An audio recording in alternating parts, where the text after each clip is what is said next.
हमारी संस्कृति, हमारे संस्कार सदा रहे हमारे साथ।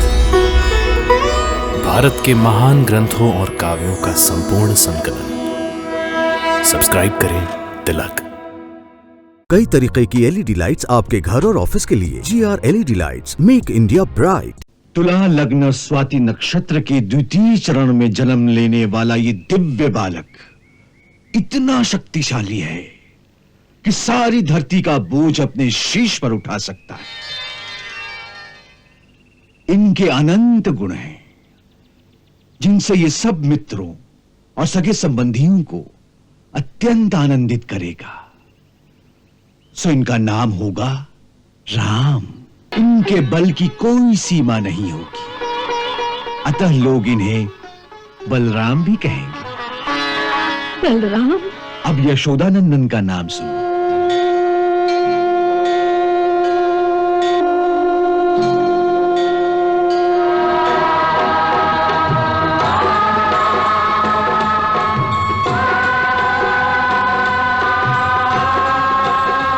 हे नंदराय जी, मुझे तुम्हारे शिशु के रूप में गोलोक में रहने वाले साक्षात राधिकापति भगवान श्री कृष्ण की छवि दिखाई देती है, सो हम इनका नाम वही रखेंगे।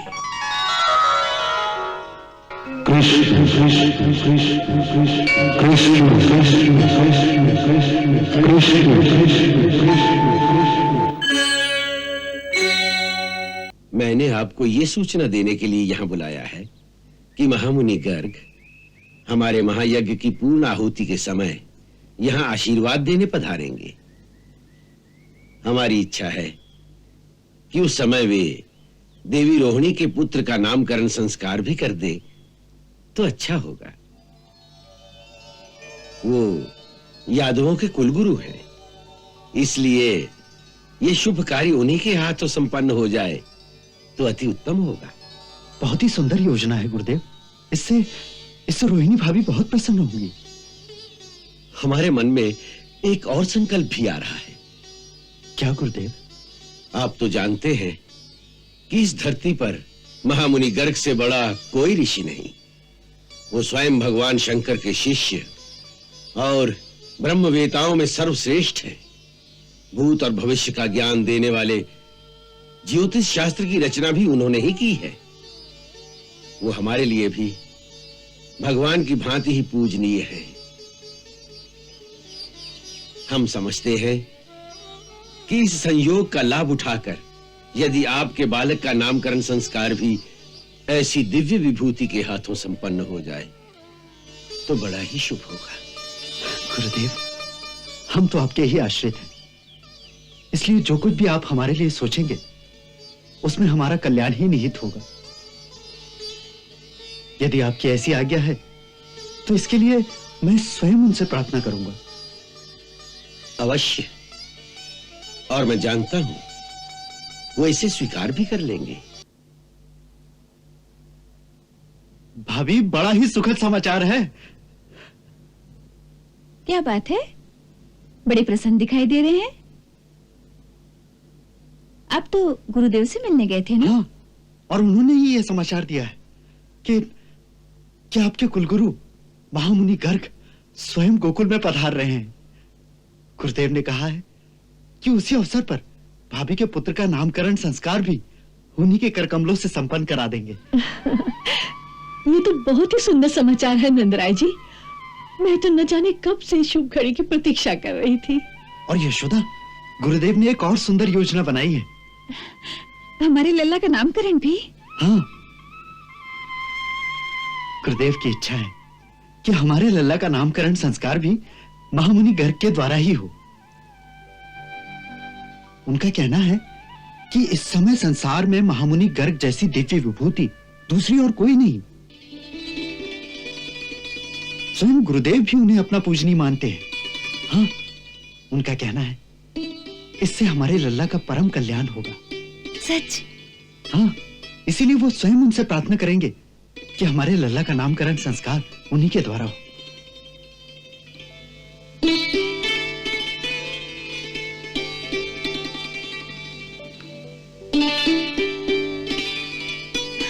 अरे लल्ला, तू कितना भाग्यवान है रे। अपने दाऊ के साथ तेरा भी संस्कार यादव कुल के राजगुरु के हाथों से होगा। नंदराय जी, इस अवसर पर उत्सव तो दोहरा होगा ना? नहीं भाभी, उत्सव के लिए गुरुदेव ने मना कर दिया है। क्यों? उनकी आज्ञा है कि हमें आपके बालक का यह संस्कार बड़ी गुप्त रीति से करना होगा। उनकी सूचना अनुसार कंस अभी भी पूरी तरह निश्चिंत नहीं हुआ। उसके मन में संदेह है कि देव की भाभी की 8वीं संतान कन्या नहीं हो सकती थी।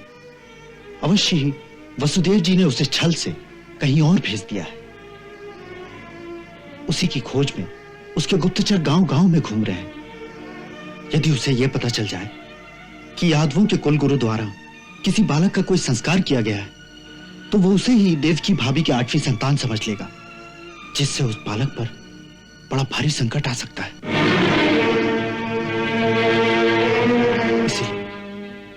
इसीलिए गुरुदेव ने ये योजना बनाई है कि आश्रम की गौशाला में दोनों बालकों का संस्कार गुप्त रीति से करा दिया जाए। हे भगवान, हे प्रभु, तू ही हम सबकी रक्षा करने वाला है। हे देवी माता, तूने ही मेरी गोद भरने का आशीर्वाद दिया था। अब तू ही हम सबकी रक्षा करना।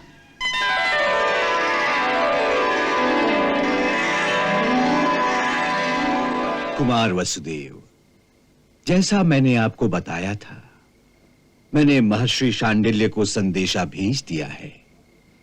उसके अनुसार उन्होंने एक यज्ञ का अनुष्ठान करके हमें उसमें सम्मिलित होने के लिए न्योता भेज दिया है। इस प्रकार हमारे गोकुल जाने से कंस को किसी प्रकार का संदेह नहीं होगा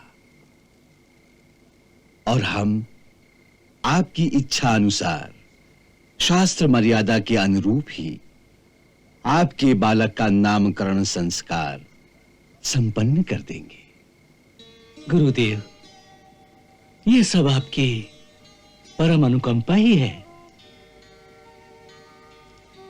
गुरुदेव, मेरे पुत्र को मेरी ओर से भी दीर्घायु होने का आशीर्वाद अवश्य दीजिएगा। देवी, मनुष्य के लिए दीर्घायु होना ही पर्याप्त नहीं, उसको तो ऐसा आशीर्वाद दो कि उसका जन्म जिस उद्देश्य से हुआ है उसमें वो सफल हो।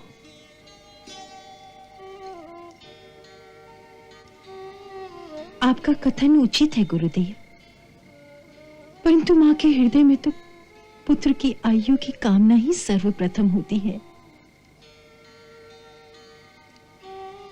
और फिर उस माता का हृदय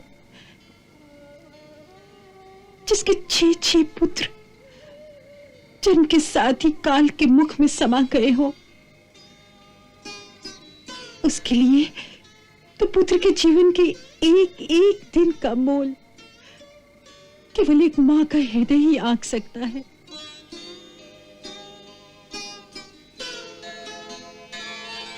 आप इसे स्त्री के हृदय की दुर्बलता भी कह सकते हैं, परंतु उस दुर्बलता के पीछे जो संतान के मोह की विवशता है,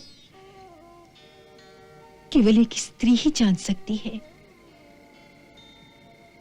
पुरुष इस भावना की गहराई को नहीं समझ सकते, वो इसे दुर्बलता ही कहेंगे, परंतु ये मोह की पीड़ा ही स्त्री का जीवन है।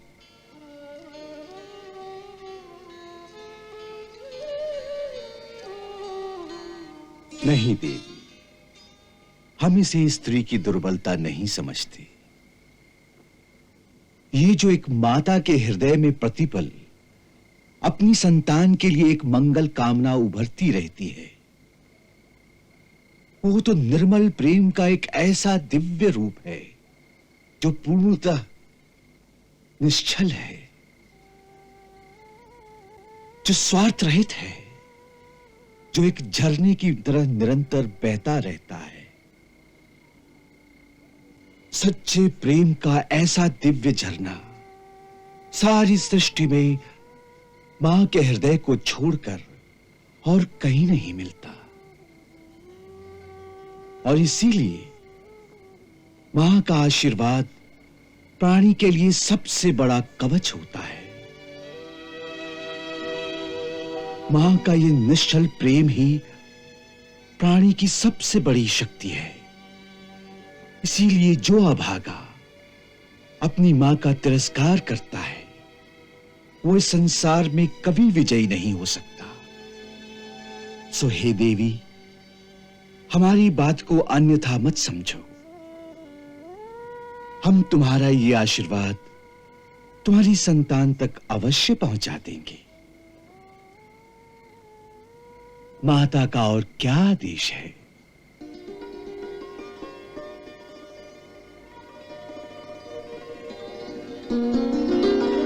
गुरुदेव, मैंने अपनी लल्ला के लिए अपने हाथ से एक रेशम का छपला बनाया है। यदि रोहिणी दीदी की आज्ञा होगी तो संस्कार में उसे पहना दीजिएगा। अति उत्तम, लाओ। मुझे कुछ भान नहीं कि वो कितना बड़ा हो गया होगा। आप दिव्य दृष्टि वाले हैं, आप ही बताइए कि ये पूरा आएगा या ये? मां तो आत्मा की आंखों से ही अपने बालक को देख लेती है। मां से अधिक साधु की दृष्टि नहीं हो सकती। ये तुमने अच्छा किया जो दोनों बना दिए। दोनों मुझे दे दो।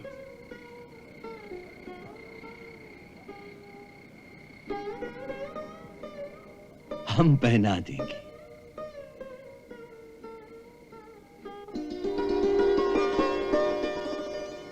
धन्य है आपकी लीला प्रभु। मां की आत्मा में भी ऐसा दिव्य ज्ञान भर देते हो कि अनजाने में भी उसके हाथों सारे कार्य ठीक ही होते हैं। मेरे गुप्तचरों ने सूचना दी है कि आज प्रातः महामुनि गर्गाचार्य यमुना नदी पार करके गोकुल गए। गोकुल में? कहां? किसके पास? महर्षि शांडिल्य के आश्रम में। किस प्रयोजन से? समाचार है कि बहुत दिनों से शांडिल्य आश्रम में एक यज्ञ हो रहा था। आज उसकी पूर्ण आहुति गर्गाचार्य के द्वारा ही संपन्न होगी। यह तो साधारण बात है। महाराज, वैसे तो इन आश्रमों में इस प्रकार के यज्ञों का होना साधारण बात है, परंतु क्या? वहां गर्गाचार्य का जाना विचार योग्य बात है। अर्थात ये कि गर्गाचार्य वसुदेव के कुलगुरु हैं और पिछले कुछ दिनों में वसुदेव कई बार उनके आश्रम में जाते देखे गए हैं। फिर इसलिए सेवक के मन में एक विचार आ रहा है कि महाराज के मन में जो ये संदेह है कि वसुदेव का 8वां बालक छल से गोकुल में पहुंचा दिया गया है, तो गर्गाचार्य का वहां जाना कहीं इसी के संबंध में तो नहीं? और यदि वो बालक नंदराय का है तो उसके सारे संस्कार उन ग्वालों के कुल गुरु शांडिल्य ही करेंगे। परंतु यदि वो बालक वसुदेव का है तो वसुदेव की अवश्य यह इच्छा होगी कि उनके पुत्र के मुख्य संस्कार उनके अपने कुलगुरु गर्गाचार्य के द्वारा ही हों।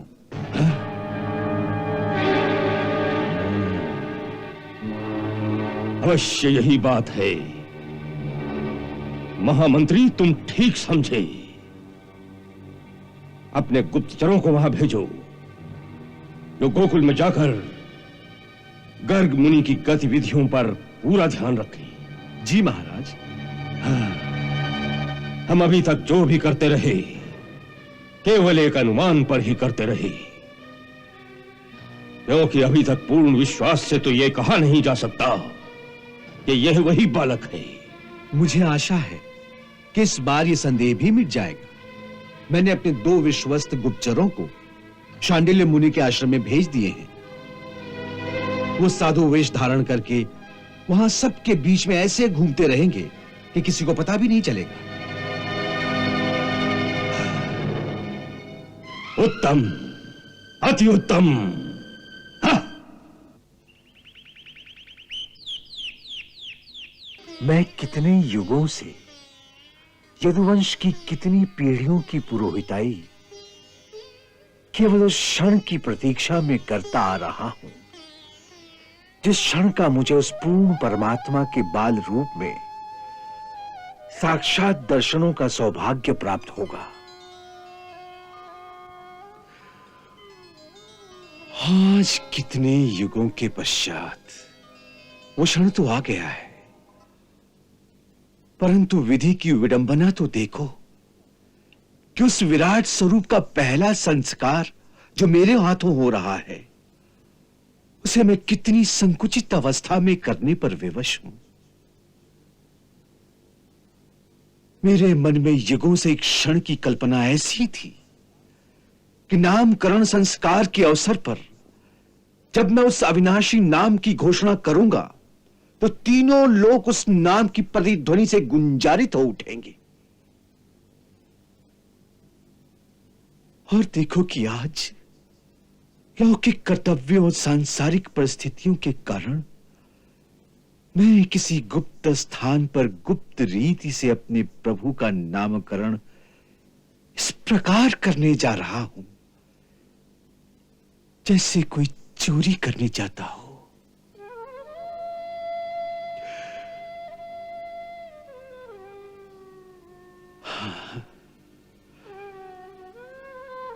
अच्छा, यही तेरी इच्छा है तो यही सही।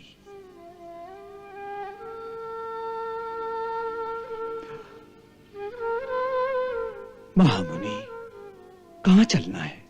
भगवान, गौशाला में एकांत है। नंदराय जी वहीं प्रतीक्षा कर रहे हैं। चलिए, आइए आइए।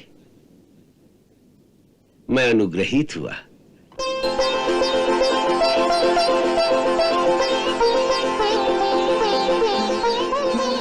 आज युगों पीछे मिले भक्त और भगवान, एक व्याकुल और एक के मुखड़े पर मुस्कान।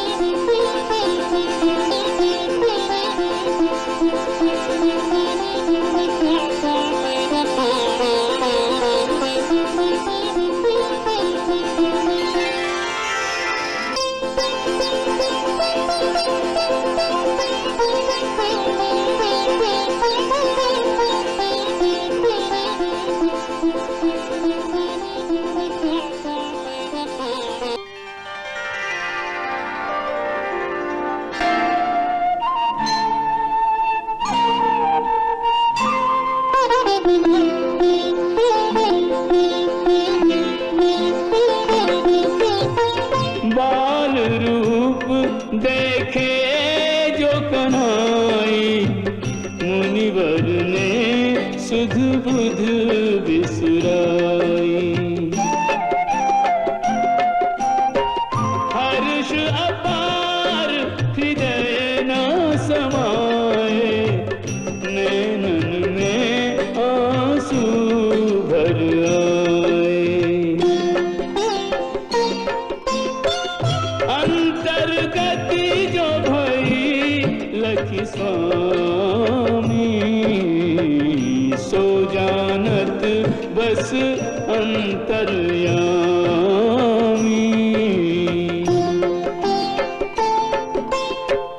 कैसे अभिनंदन करे मुनि कछु समझ न पाओ। देख दशा निज भक्त की, प्रभु मन में मुस्कान। प्रभु मन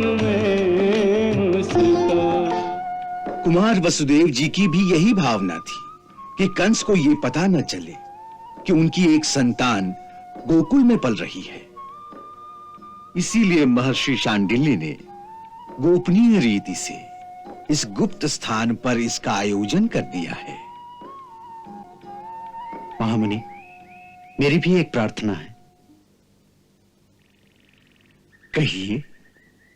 आप जैसी दिव्य विभूति का गोकुल में पधारना हम समस्त गोकुल वासियों के लिए जैसे एक आशीर्वाद है। सो इस आशीर्वाद का फल हमें मिलना ही चाहिए। इसलिए यदि आपके हाथों हमारे लल्ला का भी नामकरण संस्कार हो जाए तो हम कृतार्थ हो जाएंगे। परंतु नंदराय जी, ये अधिकार तो आपके कुलगुरु महर्षि शांडिल्य का है। सो भगवान, नंदराय जी की प्रार्थना में हमारी याचना भी सम्मिलित है। मैंने ही गोकुलपति को यह सुझाव दिया था कि यदि ये शुभ कार्य आपके कर कमलों से संपन्न हो जाए तो सर्वथा उचित और मंगलकारी होगा। सो हमारी भी यही प्रार्थना है। आप बड़े उदार हैं महामुनि। मैं होता तो ऐसा शुभ अवसर कभी न छोड़ता। फिर भी हे ब्रजेंद्र, एक बात का विचार अवश्य कर लीजिए कि सारा विश्व जानता है कि मैं यदुकुल का आचार्य हूं। सो यदि मैं तुम्हारे बालक का संस्कार करता हूं तो यह सूचना मिलते ही कंस की यह भी धारणा हो सकती है कि कदाचित यही वसुदेव जी का 8वां पुत्र है, तो बड़ा संकट भी पैदा हो सकता है। परंतु उसे पता ही कैसे चलेगा? वैसे भी हम रोहिणी पुत्र के कारण सारा कार्य बड़ी गुप्त रीति से कर रहे हैं। और फिर इस निर्जन गौशाला में मेरे सगे संबंधी गोपजन कोई भी तो नहीं। हमारे सिवा इस रहस्य को दूसरा और कोई नहीं जान पाएगा। सो आप कृपा करके केवल स्वस्ति वाचन करके ही इन दोनों बालकों का द्विजाति संस्कार कर दें तो बड़ी कृपा होगी।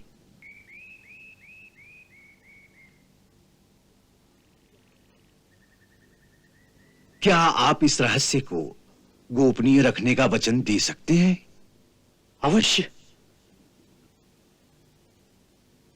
अच्छी बात है। हे व्रजेश्वर, पहले मैं रोहिणी नंदन का नामकरण करता हूं।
तुला लग्न स्वाति नक्षत्र के द्वितीय चरण में जन्म लेने वाला ये दिव्य बालक इतना शक्तिशाली है कि सारी धरती का बोझ अपने शीश पर उठा सकता है।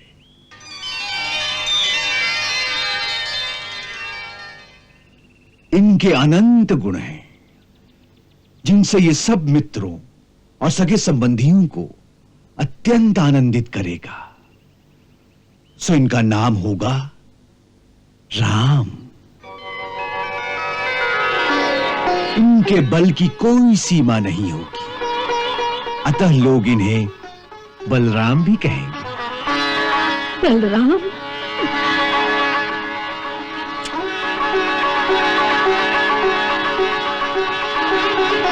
संकर्षण द्वारा रोहिणी के गर्भ में पधारे हैं, इसीलिए इनका एक नाम संकर्षण भी होगा।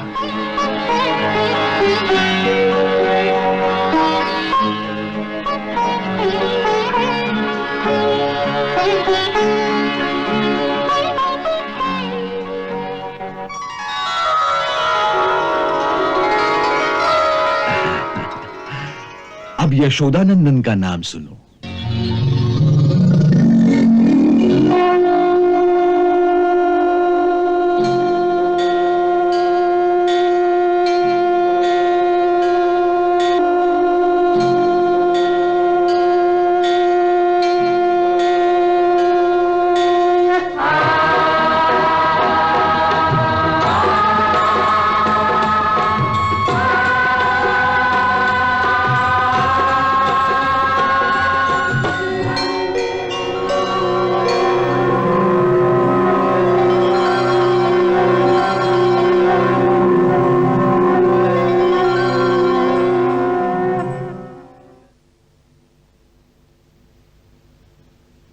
हे नंदराय जी, मुझे तुम्हारे शिशु के रूप में गोलोक में रहने वाले साक्षात राधिकापति भगवान श्री कृष्ण की छवि दिखाई देती है।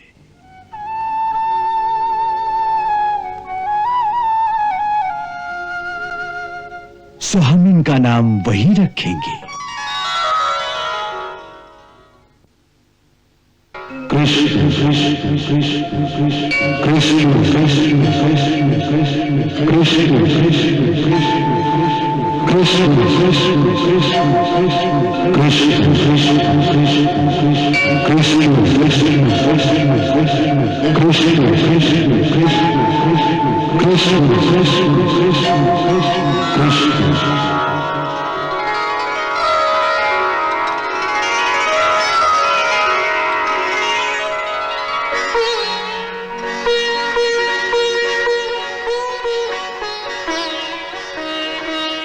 कृष्ण नाम की महिमा को तो मेरे गुरु भगवान शंकर ही जानते हैं।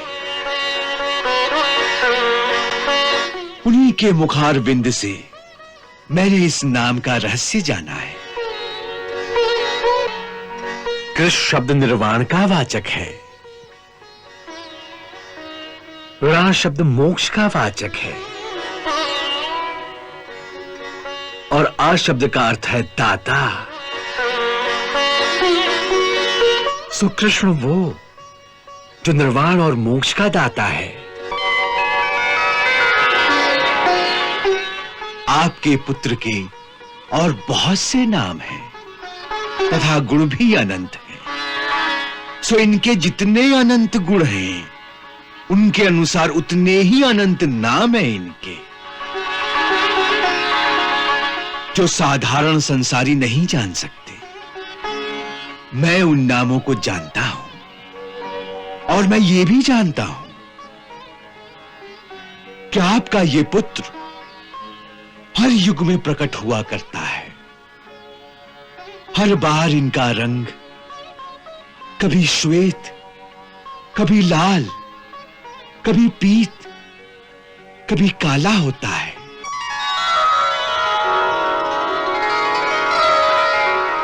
मैं और एक रहस्य की बात तुम्हें बताता हूं।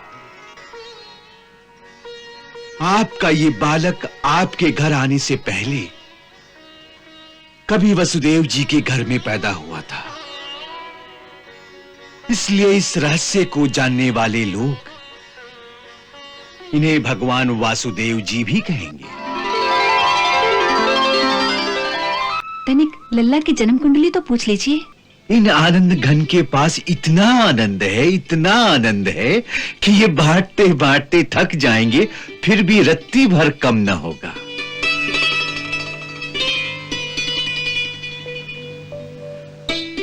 आपका ये पुत्र केवल गोकुल वासियों को ही नहीं, विश्व के समस्त प्राणियों को परमानंद के सागर में निमग्न कर देगा।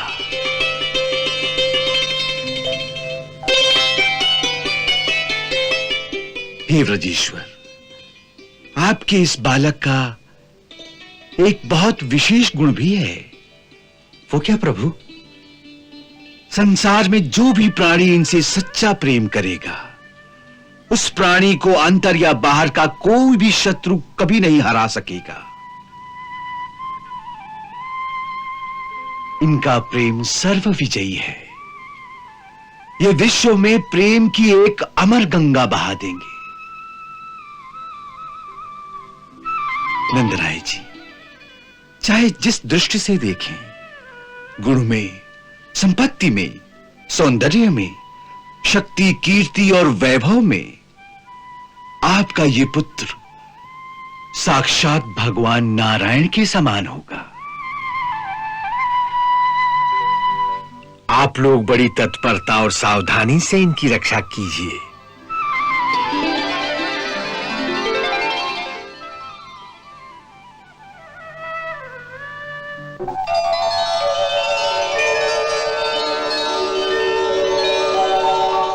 हम देख रहे हैं कि इस समय आकाश में स्थित सारे देवता भी आपके भाग्य की सराहना कर रहे हैं और मेरे भाग्य की भी,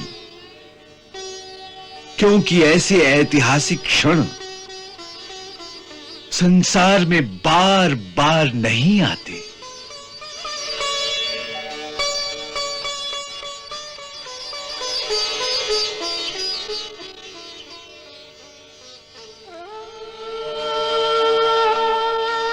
शक्ति कहाँ जो मैं कहूँ, तुम्हारा सुजस अपार, तथापि कृपा मोह पे करी, तुम प्रभु परम उदार, तुम प्रभु परम उदार। शारद सुगुण गावत न पावत पार, शंभु उमारमा ध्यावे गणेश सुरेश शेष, त्रिलोक देत परिक्रमा। नहीं शक्ति नहीं सामर्थ्य मैं मतिहीन है पुरुषोत्तमा, निज शरण लीजै भक्ति दीजै, दोष त्रुटि कीजै क्षमा, दोष त्रुटि कीजै क्षमा।